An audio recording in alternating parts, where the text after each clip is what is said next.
morning, madam. My card. Gertrude, Central 6437. Wrong card. Here we are. Pilgrim Pot and Pan Company, manufacturers of fine cooking ware. For gracious living, madam.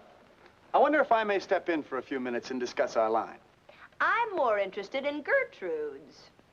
As a special advertising offer this month, we're presenting our Taste Will Tell plan. How does that sound? Confusing. Freddie, will you come in, sit down, and tell me what this is all about? I finally got a job. Now, I'll sit down. No, really, Margie, I'm a door-to-door salesman for Pilgrim Pots and Pans. And, Margie, have we got a gimmick? With no obligation on the customer's part at all, we go in, cook a dinner free of charge using our own pots and pans. Get the angle? Not yet, but I'm in there fighting. Well, after each course is served, I go to the table with a pot that it was cooked in and give a sales pitch. After just serving the mistake, who's going to turn me down? Why, Freddie, that's marvelous. Now, let's get back to Gertrude. Oh, she's supervising cook for the outfit. Makes up the menus, stuff like that. Freddie, I just love the whole idea. How much stuff have you sold so far?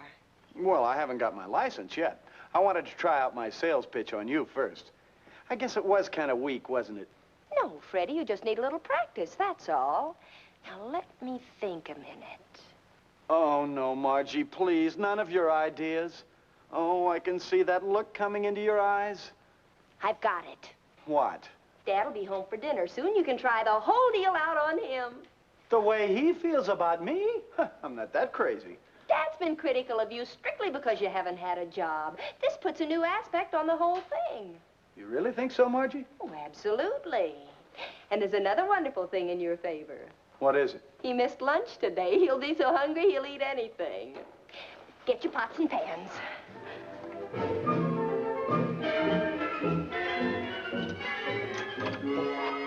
Margie, I'm home.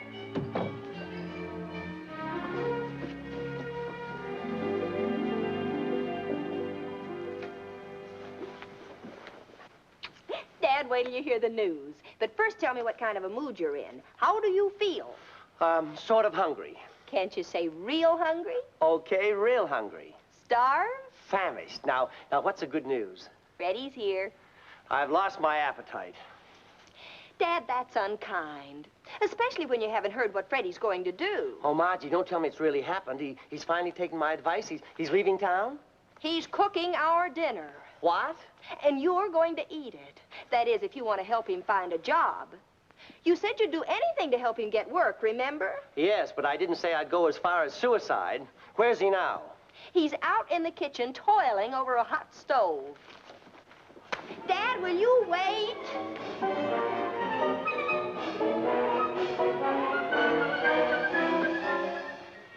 Mmm. What's the matter? Is that mushroom soup? Cream of mushroom, your favorite. Chicken? Roasted to a golden brown, stuffed with oyster dressing and... Well, what are we waiting for? Tell the chef the master has arrived. Oh, Dad, I knew you'd love this. Freddie? Hello, Mr. Albright.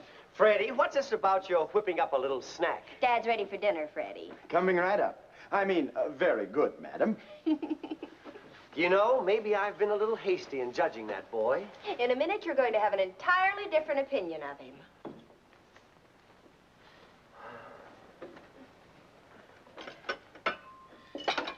Get a whiff of that soup. Freddie, how do you do it? You go ahead and start eating, Margie. It's your father I have to sell. Sell? Mr. Albright, in affording you the pleasure of your first meal served in Pilgrim's hydroplated soup tureen, I draw to your attention the pungent aroma and distinctive garden-like flavor of the soup, captured by the seal-in process of Pilgrim cooking. Say, what is this? Sales talk. All right, I'm sold. Let's have the soup. In creating this new process, the Pilgrim people originated hydroplating, a finish which eliminates sweating or the formation of water globules on the metal, thus preserving the taste buds of the food prepared in the utensil. Note the delicious aroma of each vegetable, the exciting scent of each dainty spice used in its seasoning. I'm drooling. Give me that label. But I haven't finished yet. I said give it to me. You clumsy knucklehead. Gosh, I'm sorry, Mr. Albright. Oh, bring in the next course, Freddie. I'll take care of this.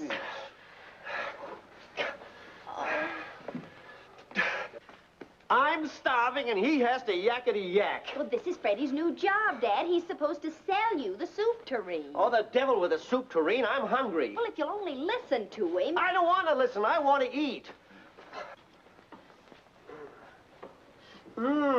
Chicken. Now that's more like it. Yes, sir. And now, Mr. Albright, before serving your entree from Pilgrim's new simulated stainless steel plated serving tray... Freddie, just a minute. What's the matter? May I ask you just one tiny little question? Why, of course. If I buy the tray, can we eat? Now he's spoiled everything. You're not supposed to buy it until Freddie finishes. Finishes what? His sales talk. I was using you as a barometer of sales resistance. Resistance? I'm so weak from hunger you could knock me over with a piece of wet lettuce. You may as well serve the chicken, Freddie. Okay. I can hardly wait. White or dark? Everything.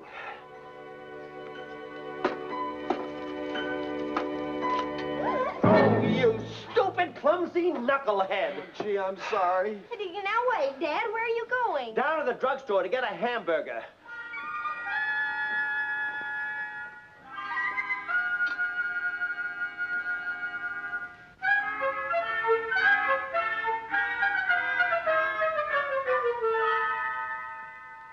Nonsense, Mr. Crater. Who'll notice a black eye? Ah, don't kid me, Honeywell. This one sticks out so far you could hang an umbrella on it. I know, but we want to close a big deal with you. We don't want you sitting up in your hotel room all alone. We want to entertain you. I'm sorry. Till this eye gets better, I'm staying away from public places. I know what we'll do. We'll have dinner in my apartment. Fine, fine. Yes? Betty, call up the deluxe catering service. Tell them I want dinner for 3 in my apartment tonight. Have a man come over with a menu. Right away, Mr. Honeywell. I'm glad I thought of that. That solves all our problems, and we'll... Yep. Excuse me. Mr. Honeywell, do you know where my father is? Your father is out on a call. This is Albright's daughter, Margie. Margie, this is Mr. Crater, a prospective client. How do you do, Mr. Crater? It's all right. This is a pleasure. Now, Margie, remember our understanding. Mr. Honeywell and my father have the craziest phobia about me meeting their clients. Every time something goes wrong with one of their deals, they always blame me. How do you like that? You know how we men are, always looking for an alibi. Excuse me, Mr. Honeywell. Your catering people can't come tonight. And call another outfit. I did. 2 others. They're all booked up, too. What do you need a caterer for? Well, Mr. Honeywell wants to... Never mind, Betty. That'll be all. Thank you. Yes, sir. Because of my eye, Mr. Honeywell was going to have dinner in his apartment tonight for me and your father. Well, I have an idea. Well, now, Margie, it's been very nice having you drop in. Mr. Crater, do you like mushroom soup all thick and creamy and seasoned just right? Love it. Margie, our understanding. And chicken, roasted a golden brown and stuffed with oyster dressing? Sounds wonderful. Then that's what I'm going to fix for you tonight in Mr. Honeywell's apartment. See you then. Margie, Oh, I won't need any money. I'll just charge everything to you. I don't mean that. Excuse me a minute.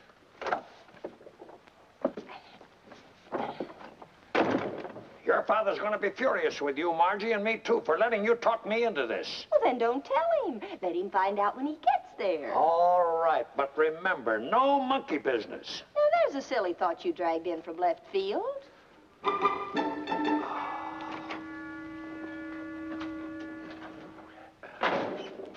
Lovely girl, Honeywell. Now I'm really looking forward to this evening. Yeah. By the way, we decided to make it a little surprise for her father, so don't say anything when you meet Albright. I understand, yeah.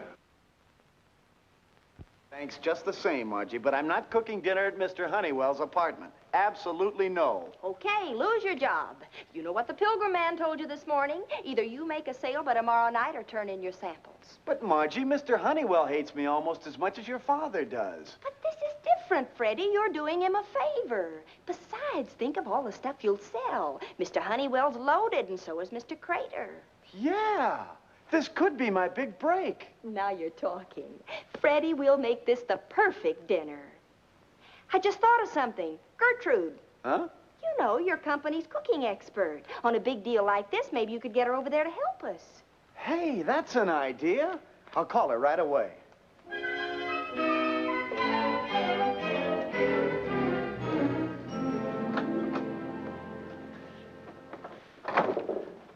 Mr. Crater, this is Mr. Albright. Mr. Crater, it's a pleasure. Thank you. I hope you'll excuse the appearance of my eye. Mr. Crater had a little run-in with his competition a couple of days ago. Oh? I'm with BB Cookingware.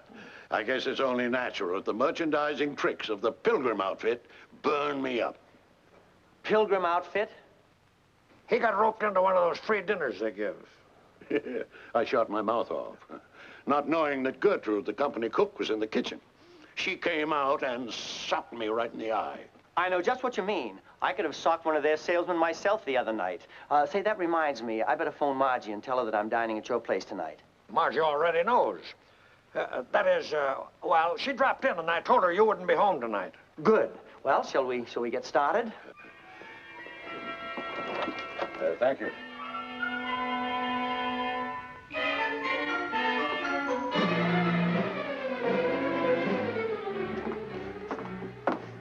Hey, you're pretty handy with those things, Gertrude. You should have seen me 20 years ago when I was in show business. Gosh, what did you do on the stage, Gertrude? Juggle? Are you kidding? I used to box. Here they are. Is everything all ready, Gertrude? Well, it will be as soon as you get them seated. Swell.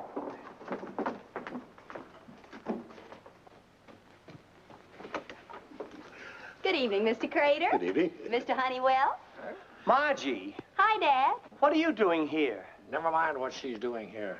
A little present for our charming hostess? Well, thank you, Mr. Crater.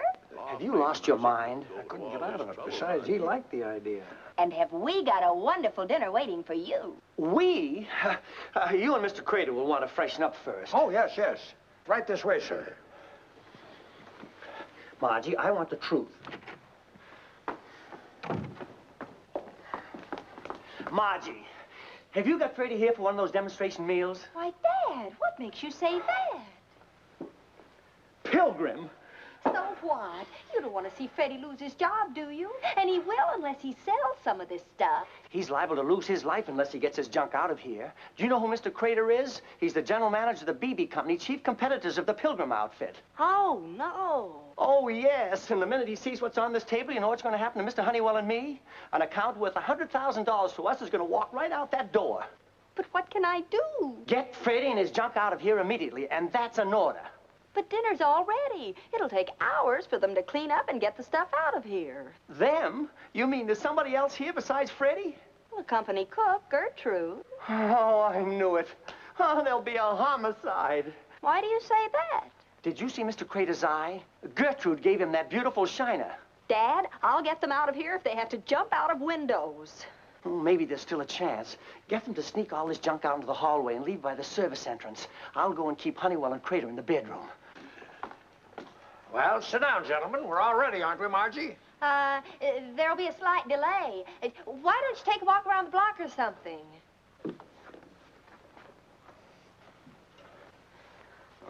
Hello, Mr. Honeywell. Freddie, what are you doing here? Ladies and gentlemen, in affording you the pleasure of your first course served from Pilgrim's... Pilgrims? Honeywell, what is this? Your idea of humor?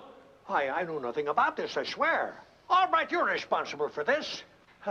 Well, Mr. Honeywell, I give you my word, Well, don't just stand there. Get out. Yes, sir.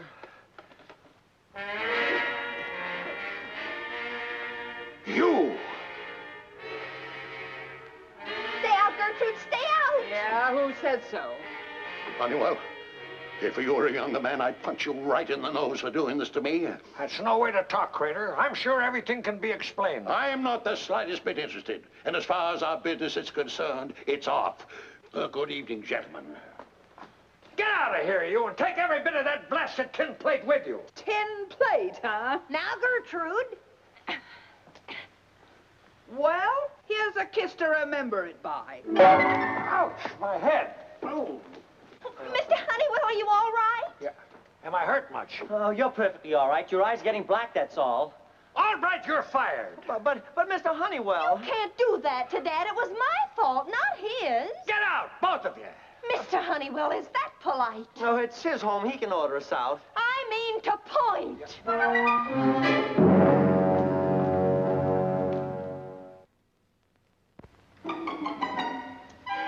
Poor Dad. Yeah, looks like your father's really fired this time. And it's all my fault.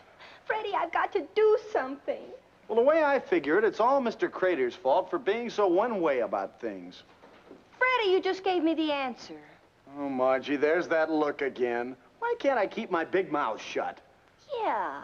I wonder how Mr. Crater would feel if he got fired. I knew it. Here comes trouble. Maybe it'd make him a little more charitable toward others. Margie, I beg you, let bad enough alone. Maybe the shock, the humiliation would soften him up. Then I could get him to go to Mr. Honeywell and intercede for Dad. You make the wildest things sound so reasonable. I'll call the local BB office and find out who's president of the company. And then, Freddie, can you borrow a Western Union cap from someone? Margie, this time I mean it. I'm not getting mixed up in another one of your wild ideas. Now, Freddie. I mean it, Margie. Really?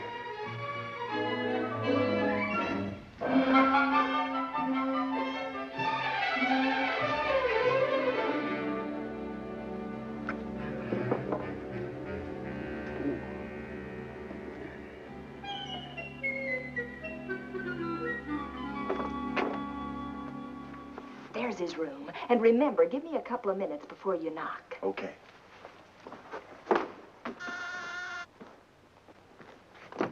Yep. Well, May I see you for a few minutes, Mr. Crater? I'm sorry, but I... It's terribly important, otherwise I wouldn't bother you. Oh, very well. Come in. Won't you sit down? Thank you. I can only stay a minute. I'm afraid to leave my father alone too long. He's ill? Well, not exactly sick, but after all, my father is along in years, and... It so happens that your father's age is the same as mine. Oh, I don't mean he's really old. I mean, well, losing something you've worked 22 years for can hit you pretty hard up here. Really, Miss Albright, I don't know why you bother me with all this. I didn't discharge your father. Mr. Honeywell did. Well, I thought maybe if you call Mr. Honeywell up... I'll do nothing of the sort. I wouldn't extend George Honeywell the courtesy of addressing him. But my poor father... Oh, come now, Miss Albright. Your father's a well-preserved man. He'll get by. You think so? Absolutely. What's a job nowadays? Why, they're 10 cents a dozen. Look at your help wanted columns, fatter than a telephone book. Excuse me. Telegram, sir. Oh, thank you. Here, boy. Thank you, sir. All right.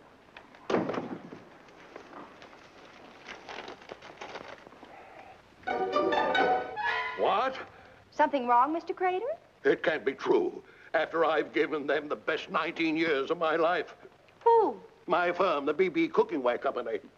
Without a word of warning, they fire me. Oh, no. I'm an old man. What'll I do? Well, I get another job. Oh, come now, Mr. Crater. You're a well-preserved man. You'll get by. But when you lose something you work so hard for, it does something to you up here. You'll get another job? You really think so? Oh, they're 10 cents a dozen. Well, look at your help wanted columns. Fatter than a telephone book. Now I know what your poor father's going through. You know what I think I'll do? What? I think I'll call him up and offer my sympathy. Oh, would you, Mr. Crater? Then I'll call up Mr. Honeywell, and when he finds out you two are friends... I'm glad we're on the same team again, all right. So am I, Mr. Honeywell. You know, I'd have missed you. Now, don't ask for a raise. All I ask is that from now on, Margie stays out of our business. Oh, she will. I'm sure this thing has taught her a lesson. Excuse me. Well. Crater, my friend, Albright and I thought we'd drop in with offerings of peace. Honeywell, I don't like you. Margie, what are you doing here? Now, don't get excited, Dad. I can explain everything. All right. You have my deepest sympathy. I know what it means to be the victim of a heartless employer. Now, just a minute. All I can say, old man, is buck up. Chin up. Oh, Mr. Crater, I appreciate your sympathies, but Margie, something tells me that you better stay right here. Yes, Dad. Always remember I'm your friend. Oh, Mr. Crater, that's the best thing you've said. Now we can go ahead with our deal. What deal? You know, the one we were going to close last night between your company and Honeywell and Todd. That's all off. If he's your friend, why is it off? Because I'm no longer with BB Company. I've been fired. What?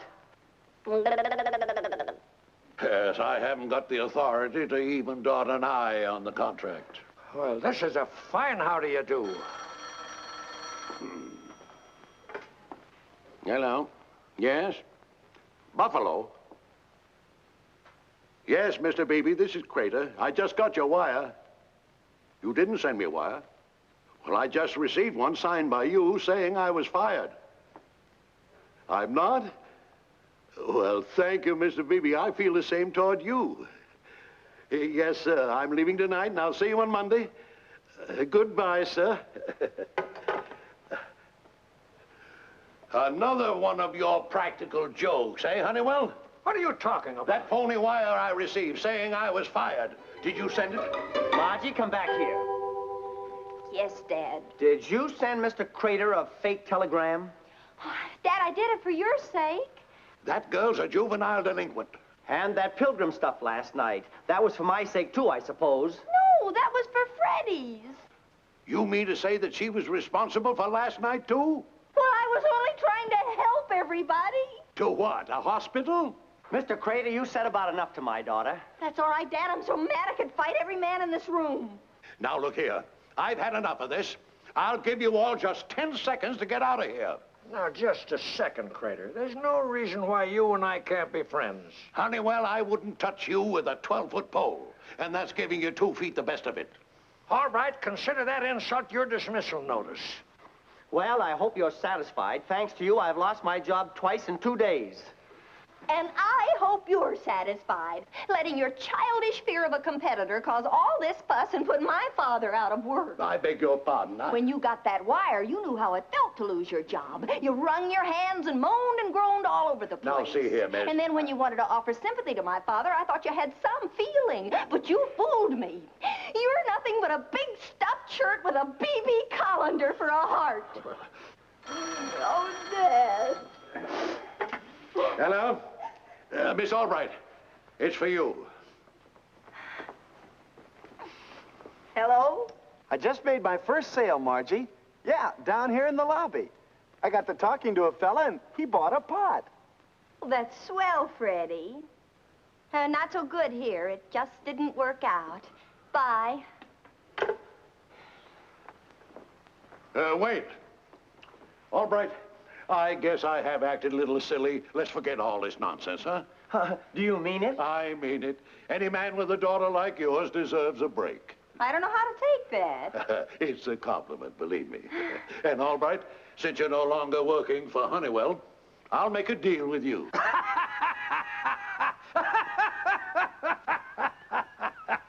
Listen to him, all right. He thinks I was serious about letting you go. Well, Mr. Honeywell, just to show you that there's no hard feelings, I'll let you in on the deal with one proviso. Anything at all, name it. I want a new iron-bound contract, 5 years with no options. Oh, that's ridiculous, preposterous. All right, it's a deal. Good understanding between us, all right. Good relationship.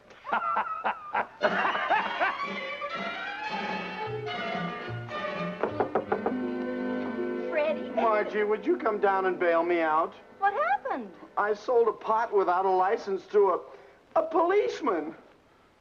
Come on, let's go.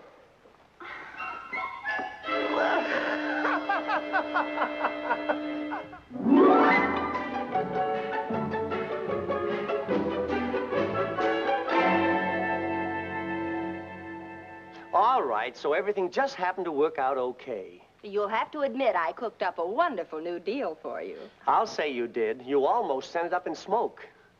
Well, that's my little Margie.